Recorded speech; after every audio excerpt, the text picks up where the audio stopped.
since you complete your dissertations for exams purposes, but you don't just leave them on the shelf. You don't just spend all that time gathering evidence, gathering information, writing out your dissertations or your project, and then at the end of the day, you just leave them on the shelf and nobody hears about it. So I think you have to try and make your research a contribution to advancement in medicine and science. How do you do this? You have to communicate your findings to the wider audience, because if it's on the shelves, nobody will know about it. But if you present it to the wider audience, people will keep taking it. And the poster presentation at a conference is one of the most accessible means to do so, especially for early researchers.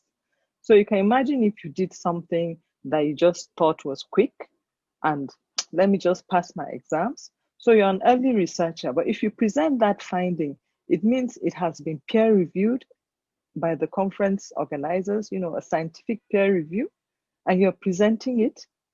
And, that means you're also sharing your findings. You're making it sensible to medicine and science. And another thing is, once you have a poster, especially if it's a physical printed poster, you can present it over and over again in a number of conferences, at least 2 to 3 times. So that's also an advantage. So next time you finish your dissertation, think about making it into a poster, as well as, into a paper is fine, but a paper will take forever, a long time. I know one of the papers we just published made by, for a dissertation, I think took about 4 years or something like that.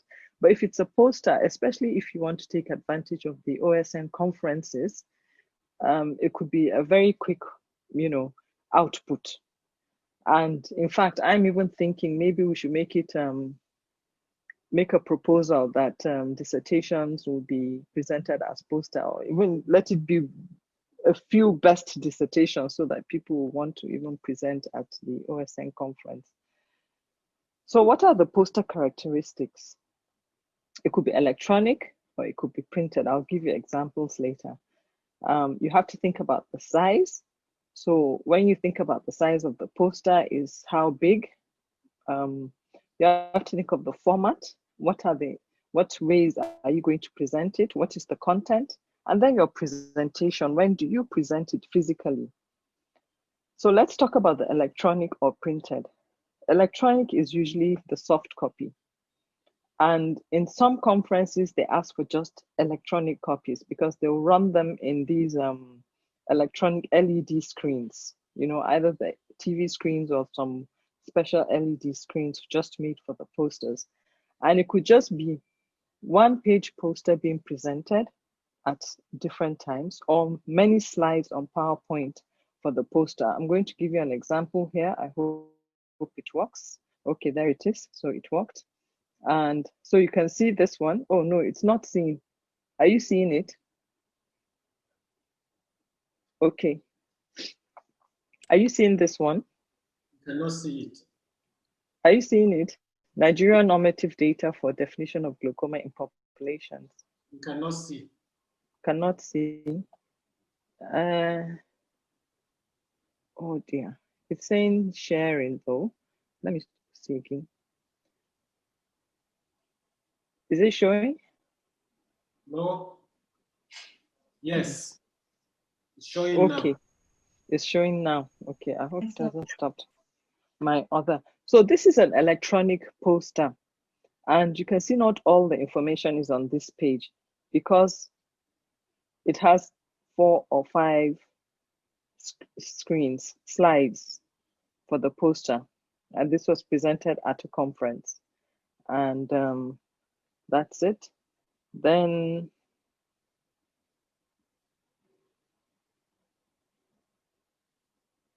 hope it goes back. Okay.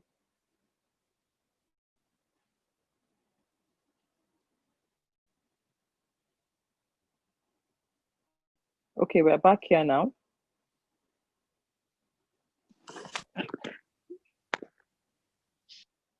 Can I continue? Are you seeing the screen? Yes, we can see. Electronic or printed. Thank you. So, so the printed for the printed, so the electronic is straightforward. You keep it on a PowerPoint, and it's almost like just a PowerPoint presentation.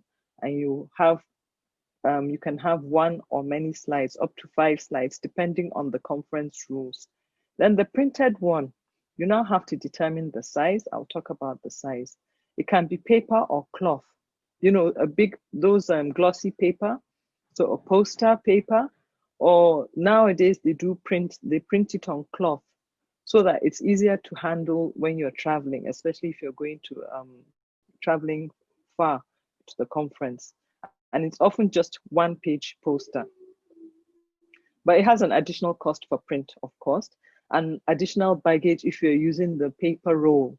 So if you're going to conferences, you see, oh, so many people, that's how you even spot them. You're going to the same conference, this huge roll for posters. So if you can imagine, if you have more than 1 poster and how many rolls you're going to carry. And when you do, whether it's printed or electronic, always have a few printed A4 size, that's standard paper, or A3 for people to take away when you present.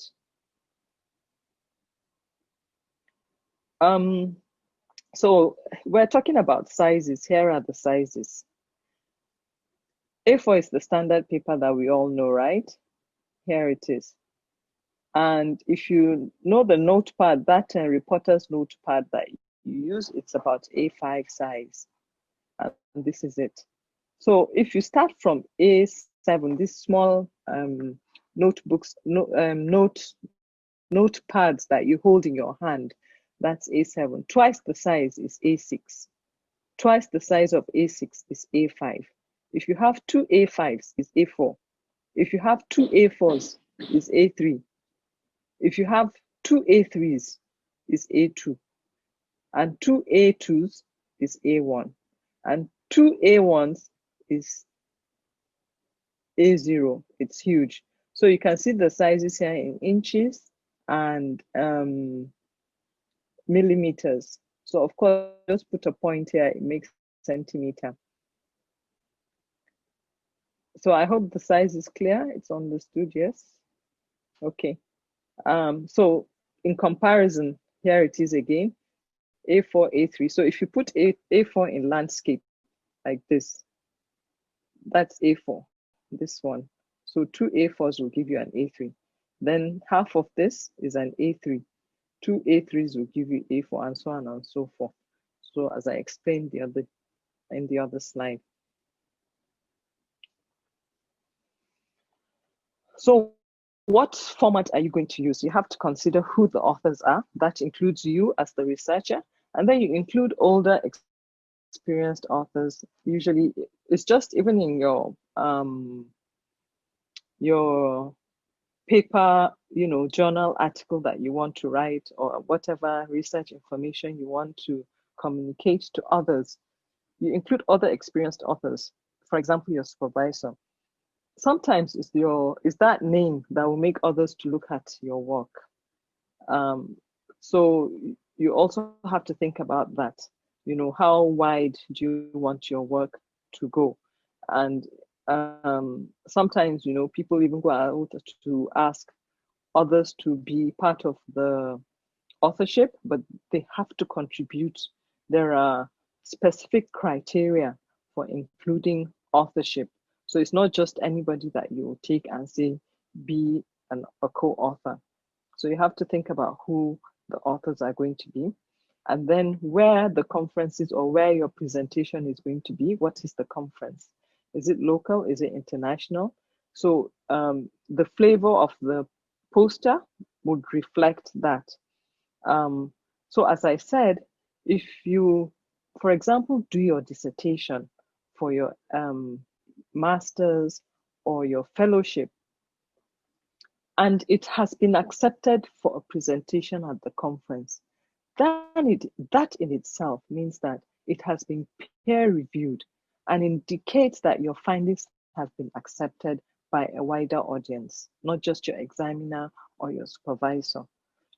So that is also good. And that's why in your CV for promotion and whatever in your career progression, you indicate whether you have presented at conferences or not and what you have presented. Then you also think of the audience. If it's a public health forum, for example, or public education forum, the style of language is different from if it's a scientific conference. So the style of language and the way of communication will be different. Then the clarity, regardless of who you're writing to, you must be very clear about what you're going to talk about. Then what is your contribution? What the contribution of that work is to science, to medicine. You make it clear what that, the changes that, you know, it, or what the new thing that you have found, or how it's going to affect practice or planning or policy.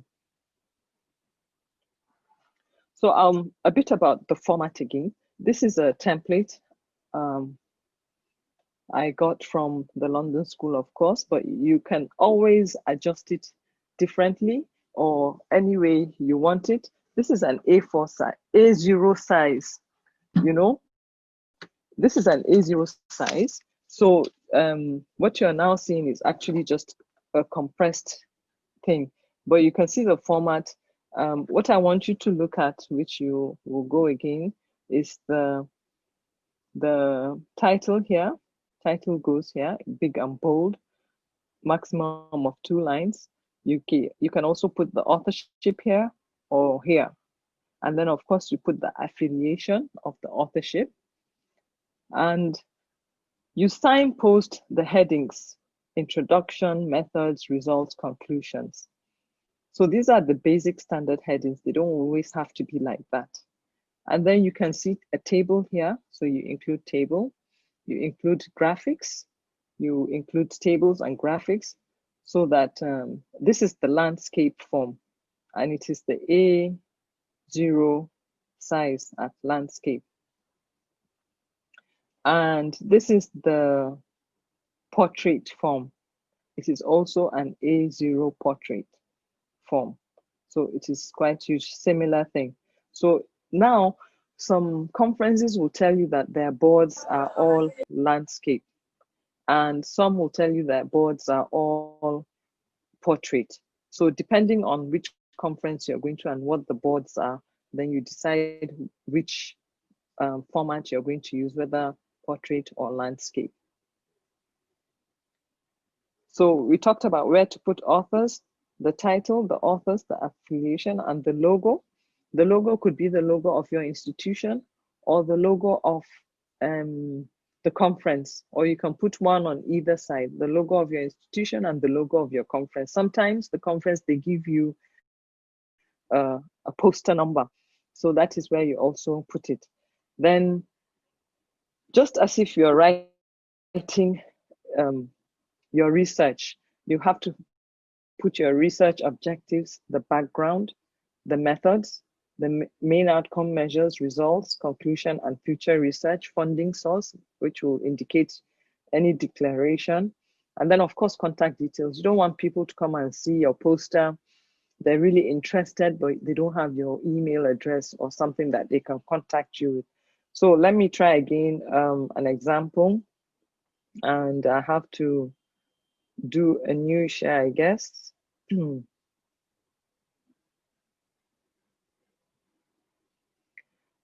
Okay, is it showing now?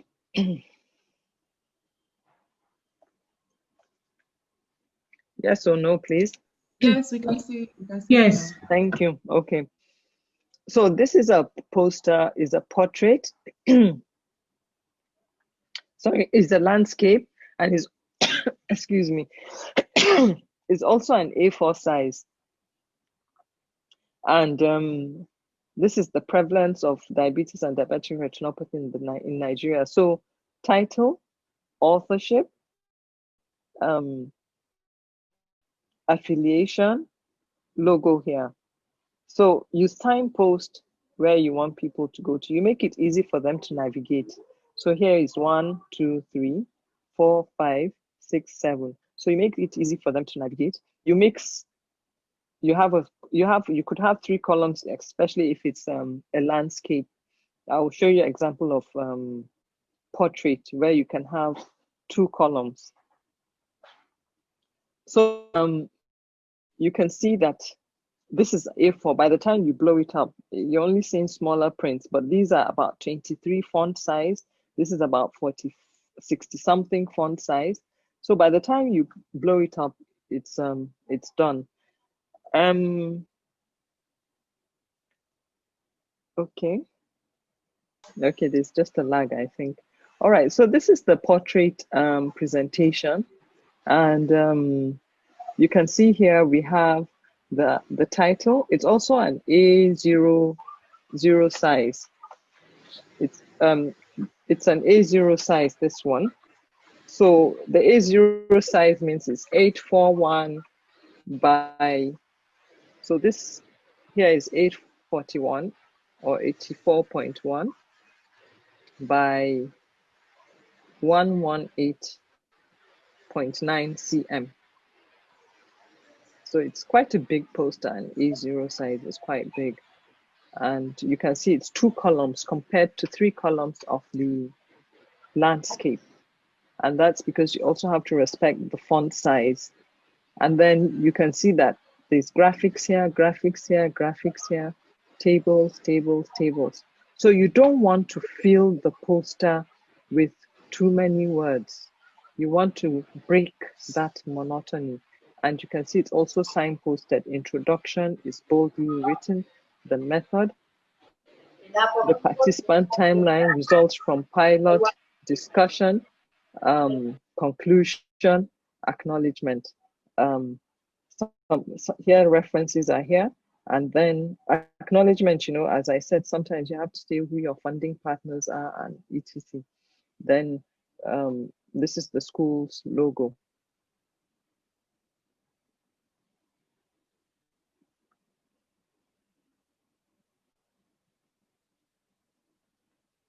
So that is a portrait poster, an example of a portrait poster.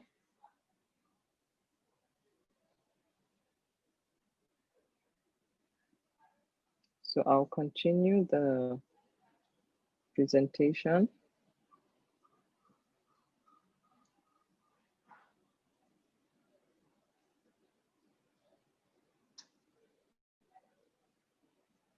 Back to slides. Is it on slideshow now? No. Not yet, ma'am. Not yet.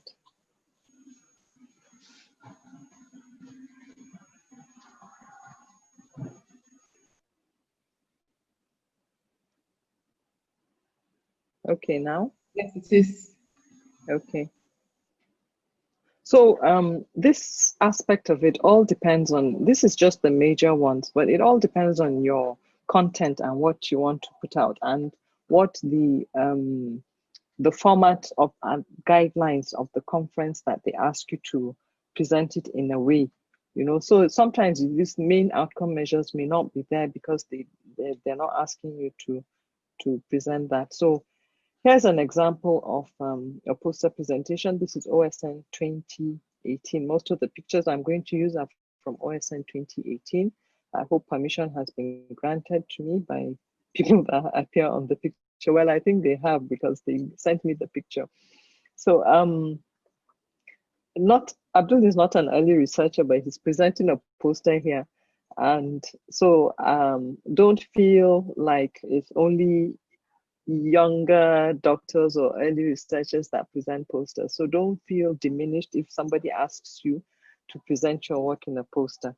And I know people have that feeling, oh, I wanted a paper presentation, but I'm getting a poster presentation. No, it's not like your work is not good or anything. Sometimes it's even more advantageous because your poster stays there for days.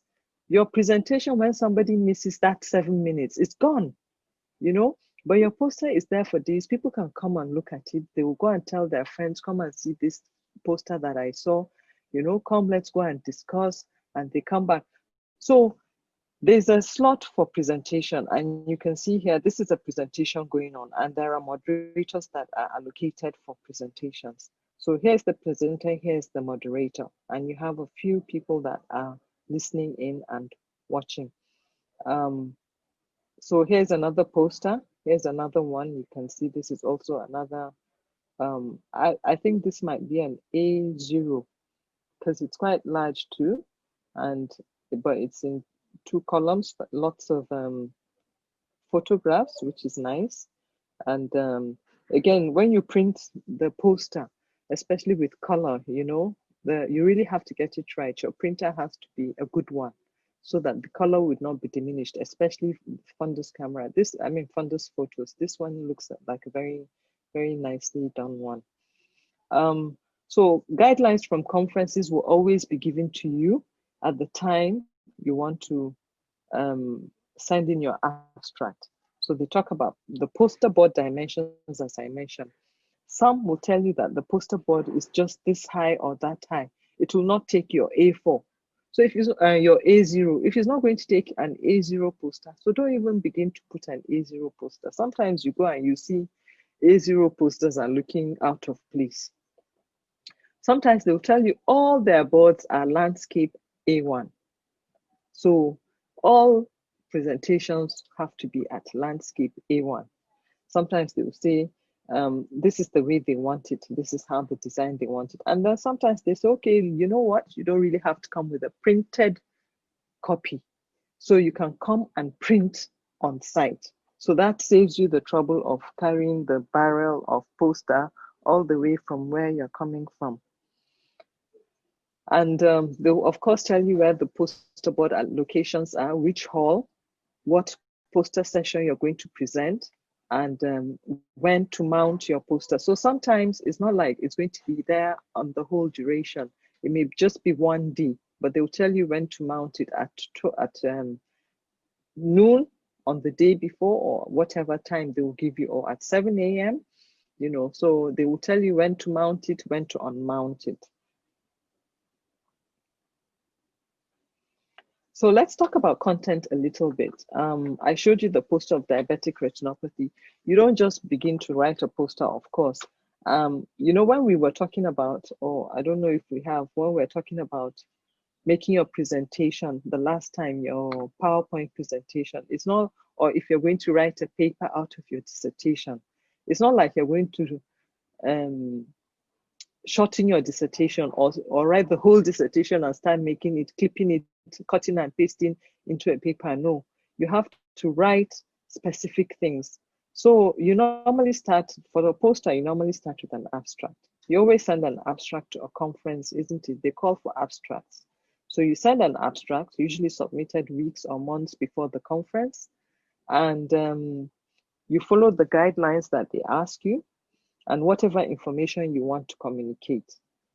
So put your abstract in front of you and then decide what things you want to make into graphics and what things you want to make into photos and what you want to do. So here, Excel again is one of my best friends. So you use Excel to make your pie chart, Excel to make your flow chart. I think we have discussed that, how to make your flow chart with Excel. So we've done this. And then you insert it. So here's the flow chart, that's methods. So instead of writing wordy methods, we just do a flow chart.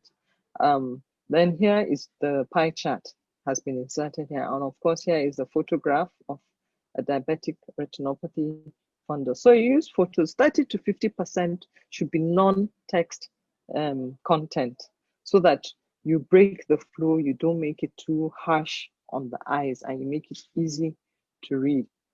And then, of course, is your research you're communicating. So it has to be, that is the thing that you will communicate. So back again, when you're presenting, it's your work. You did it. You know what you've done. And someone has accepted it. You've passed your exams because of that work that you do.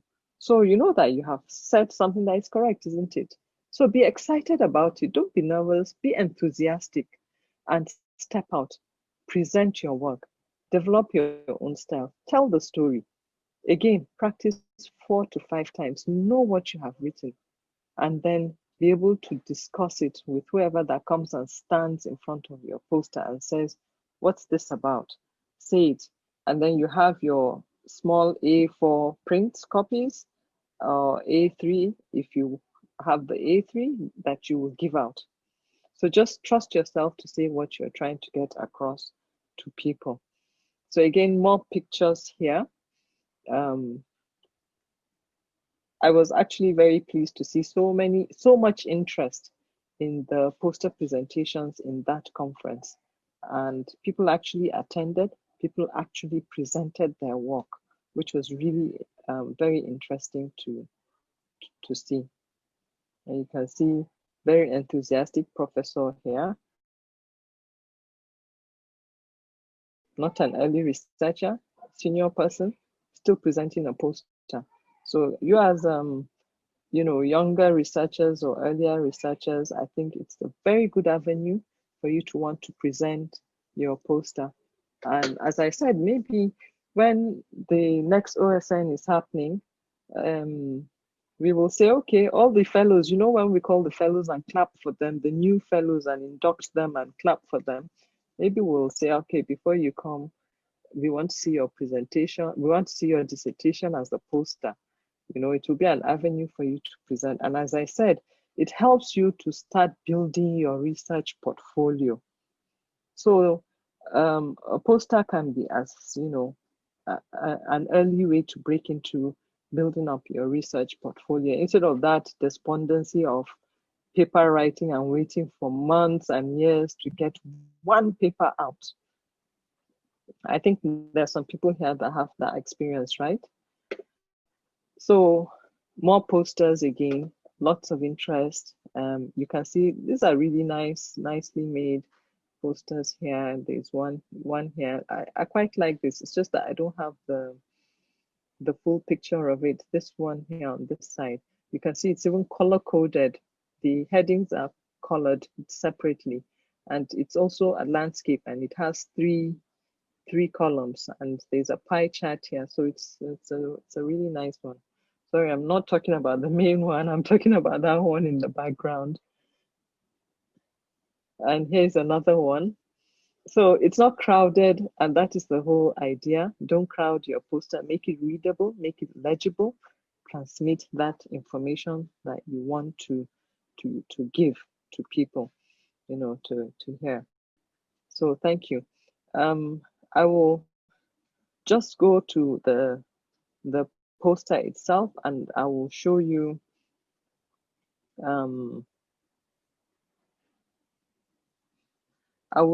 just the sizing, so that you will appreciate it. It's almost quite easy to make a poster. I will show you the sizing.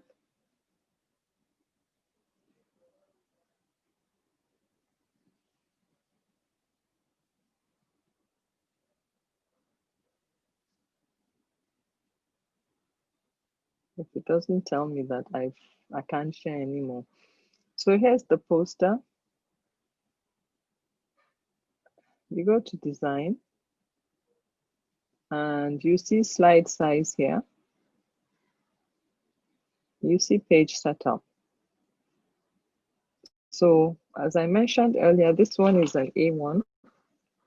84.1 cm across, height 59.51. So it's okay. That's where you make the size. If you want to change it to a different one, you change the size. Here it just tells you up to A3, A4, but you can custom it to, because you know what an A1 is, you put it.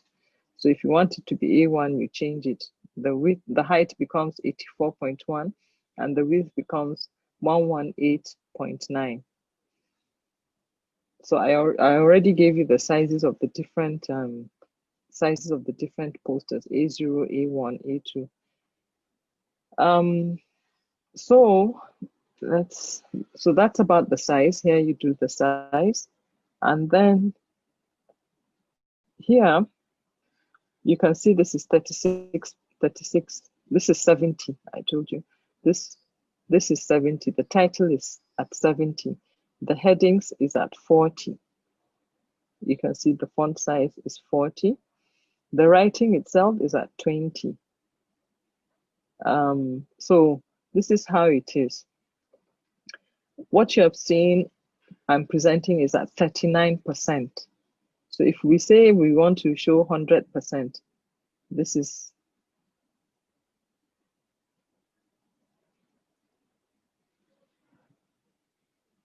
this is 100%. So this is the size of the poster at 100%. When you are, this is what you will see when you blow it up to its standard size. So this is how you will read it, you know, by the time you make it into a poster. So that is why it's important to pay attention to. Normally for posters, you don't do less than 20 font size because it would be too tiny to read. Usually we reserve that for those small prints here for further information, contact, okay, and all that. And then things like this, also you reserve a small font size for.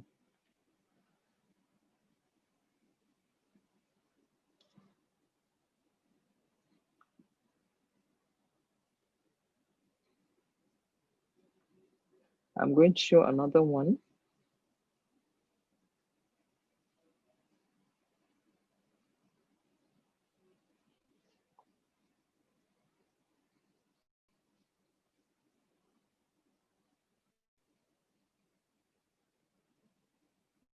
So a portrait one. Go to design, slide size. What's the page setup? And you can see it's 84.11 across and 118.91 cm height, and that is an A0 size. It's huge. It's tall. It's quite big. A0. So that's the size, and let's see what the font size are. So here it's 60. The heading, the title is at 60. The subheadings are 48 font size, and the body is 28 font size. You'll notice that both of them are Arial. So you know when you're doing, we talked about it when you're doing your presentation, the sans serif font. You want a sans serif font because it's friendlier to the eye on the screen.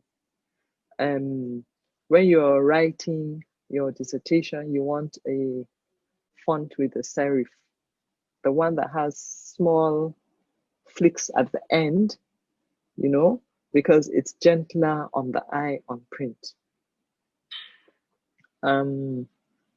But when it's too curvy or too, you know, that serif is too much, then you use a lot of ink, so you waste a lot of ink in your print.